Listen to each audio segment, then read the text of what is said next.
A letter arrived. A standard Social Security envelope. White. Official.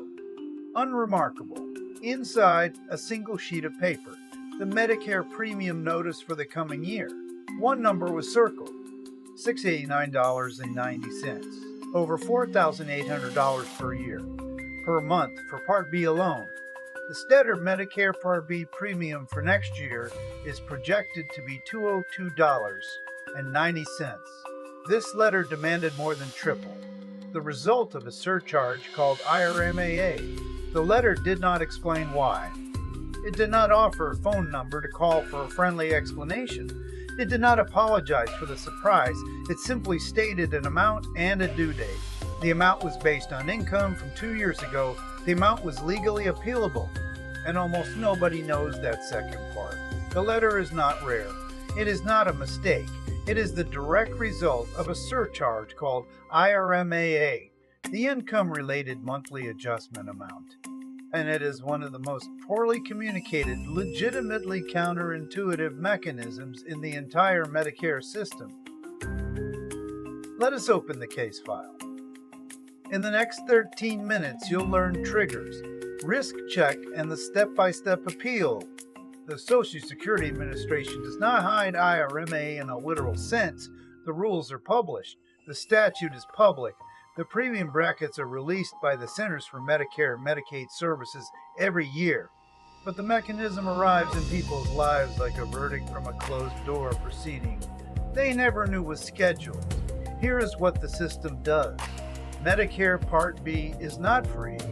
Most beneficiaries pay a standard monthly premium.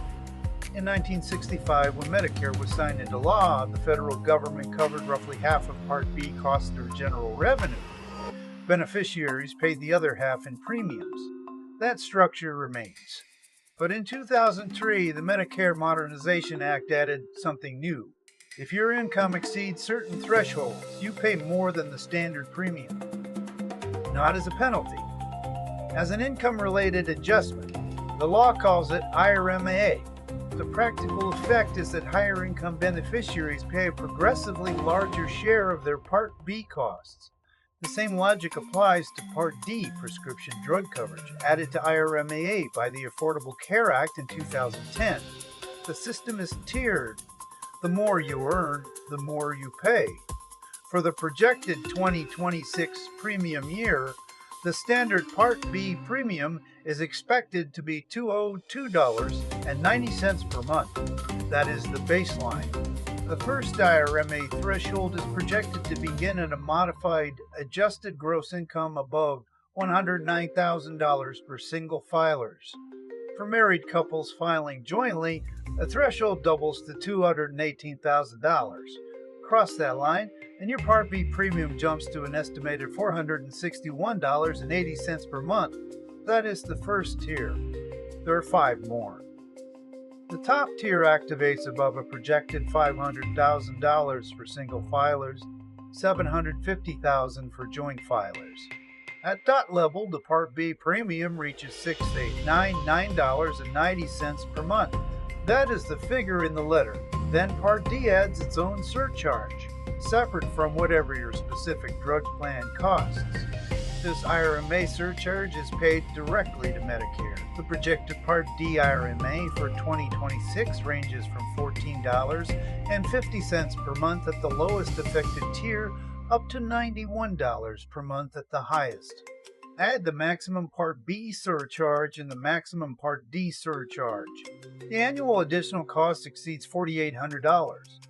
That is not copays, not deductibles, not the cost of actual medications. That is purely extra premium, purely because of income from 2 years prior. The monetary scale is established. The amounts are specific. Now we examine the mechanism that connects old income to a current bill. The 2-year look back. The Social Security Act, Title 42, Section 1395R, authorizes the IRS to disclose tax return information to the Social Security Administration for the purpose of calculating IRMAA. The SSA uses the most recent tax return the IRS can provide. Given process and timelines, that is almost always a return from 2 years prior. For 2026 premiums, the SSA will pull your 2024 tax return. What happened in your financial life 2 years ago determines what you pay for Medicare this year. This is not a secret. It is published. It is statutory. It is also the structural reason the letter arrives without a warning phone call first. The SSA does not know your income trajectory. They know your tax return. If you sold a house in 2024 and realized a large capital gain, the SSA sees income. If you did a Roth conversion in 2024 and pushed your AGI upward, the SSA sees income. If you sold a business, retired, and took a lump sum payout, or experienced any one-time spike in your modified adjusted gross income, the SSA sees income. They apply that income to the IRMAA bracket table 2 years later. The letter arrives, the amount is triple the standard premium, and the money from the sale is long gone. Spent, reinvested, allocated. The surprise is complete. Now we introduce the counter evidence. Federal law provides a specific process, Form SSA-44. The form is titled Medicare Income Related Monthly Adjustment Amount. Life-changing event. The key phrase is life-changing event. The key phrase is life-changing event. The statute and SSA regulations recognize that income can drop after the tax year the SSA is reviewing. A one-time spike does not reflect current financial reality. If you have experienced a qualifying event, you can request that the SSA use a more recent year's income estimate instead of the 2-year-old tax return. The word life-changing is not marketing language. It is a legal gate. The SSA defines 7 qualifying events. Event 1, marriage. Event 2, divorce or annulment. Event 3, death of a spouse. Event 4, work stoppage. You stopped working. Event 5, work reduction. Event 5, work reduction. Your hours or income decreased meaningfully. Event 6, loss of income producing property. This is not a home sale. This is loss of property that generated ongoing income due to a disaster, a business failure, or an event beyond your control. Event 7, loss of pension income. A pension plan fails, is reduced, or is terminated. There is also an 8th category, employer settlement payment, a one-time payment from a former employer due to a legal settlement or bankruptcy. These are the keys. If any of these events occurred and caused your income to drop, the next year's income is lower than the tax year the SSA is evaluating. That lower income is what the SSA should use. But the SSA does not know the event happened. You must tell them. You must prove it. That requires Form SSA-44. The form is not long, it is not complicated, but it requires precision. Step 1. Obtain the form. It is available on the SSA.gov website. Search SSA-44. Download it. Print it. Or call the SSA at 1-817-772-1213 and request a paper copy. Step 2. Read the instructions. The form comes with a companion document. Read it carefully. The SSA lists exactly which supporting documents are valid for each type of life-changing event. Step 3. Gather your evidence. This is the decisive moment. The quality of your documentation determines the outcome. If you married, provide the marriage certificate. If you divorced, provide the divorce decree. If your spouse died, provide the death certificate. If you stopped working or reduced work hours, provide a letter from your former employer, a signed statement or retirement document, or pay stub showing the reduction. If you lost income-producing property, provide insurance documents, a police report or records showing the loss. If your pension was reduced or terminated, provide the pension plan's official letter. If you received an employer settlement payment, provide the settlement documentation. The evidence must correspond to the event. Step 4. Complete the form itself. Section 1 asks for your identifying information, name, social security number, contact details. Section 2 asks you to mark the life-changing event you are claiming. Check one box. Section 3 asks you to provide a good faith estimate of your modified adjusted gross income for the current year or the year you are asking the SSA to use. This is critical. You are not guessing. You are estimating based on your current financial picture. Use pay stubs, pension statements, a Social Security benefit letter, or a preliminary tax calculation. If your estimate is below the IRMAA threshold, the SSA can reduce or eliminate the surcharge. Step 5. Sign and date the form. Step 6. Include your supporting documents. Photocopies, not originals. Step 7. Mail the packet to your local Social Security office. The address is on the form's instructions. You can also visit the office in person. Step 8. Wait for the SSA's response. The SSA will review your evidence and issue a new determination. If they agree with your documentation, you will receive a corrected premium notice reflecting the lower or waived surcharge. Keep that letter. The letter you hold at the end of this process is a different object from the one you hold at the beginning. The first letter was an accusation based on old data. The second letter is a finding based on current reality. The first today's episode they no longer have. The second letter acknowledges the life you live now. But what if the SSA denies the appeal? You have the right to appeal again.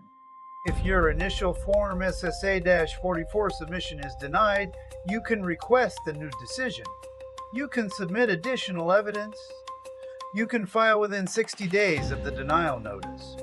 The process extends through multiple levels if necessary. Many denials occur because the documentation was incomplete or the event did not qualify.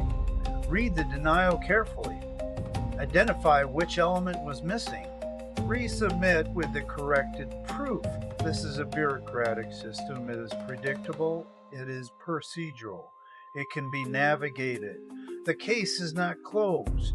Now we move to prevention. The best time to assess IRMAA risk is before the letter arrives. Here's how. First, understand your modified adjusted gross income. The SSA defines MAGI for IRMAA purposes as your adjusted gross income from your tax return plus any tax-exempt interest income. Look at line 11 of your Form 1040. That is your AGI. Add your tax-exempt municipal bond interest. That figure is your MAGI. Compare it to the IRMAA thresholds. If you were a single filer in 2024 with a MAGI above $109,000, you are likely to face IRMAA in 2026. If you were married filing jointly and your combined MAGI exceeded $218,000, you face the same exposure. Second, know that the thresholds adjust annually. The projected 2026 numbers are estimates. The final brackets will be published by CMS in late 2025, but the basic structure holds. If your MAGI is near the published thresholds, you are in the zone. Third, plan life-changing events with IRMAA in mind. If you anticipate a one-time income spike, understand the 2-year consequence. A home sale in 2024 impacts 2026 premiums. A Roth conversion in 2024 does the same. A business sale, a lump sum pension payout, a large required minimum distribution, all of these create an IRMAA liability 2 years later. This does not mean you should avoid necessary financial moves. It means you should know the bill is coming. And if your income drops in the following year due to a life-changing event, you should know the appeal exists. The knowledge itself is the protection.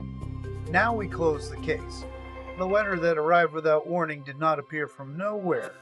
It was generated by a lawful published system. The system is counterintuitive. It imposes a time delay that severs cause from effect. It uses old income to charge current premiums. It communicates primarily through a mailed notice that arrives months after the relevant tax year, but the system contains an escape hatch. Form SSA-44, the form is not hidden. Instructions are not secret. but the process is poorly publicized and rarely discussed in the enrollment materials most beneficiaries review. That gap is where the financial damage occurs. Not from malice, from miscommunication. You did not cause this bill. The bill reflects an income snapshot that no longer represents your reality. You do not have to pay it. If you have experienced a qualifying life-changing event, you have the legal right to request a reassessment based on your current income. The form is the evidence that proves it. Download it, fill it, document your life change, send it, then open the corrected letter. The new number will reflect the life you are actually living. The original letter goes into a folder, or if you prefer, into a shredder. The case is resolved. For now,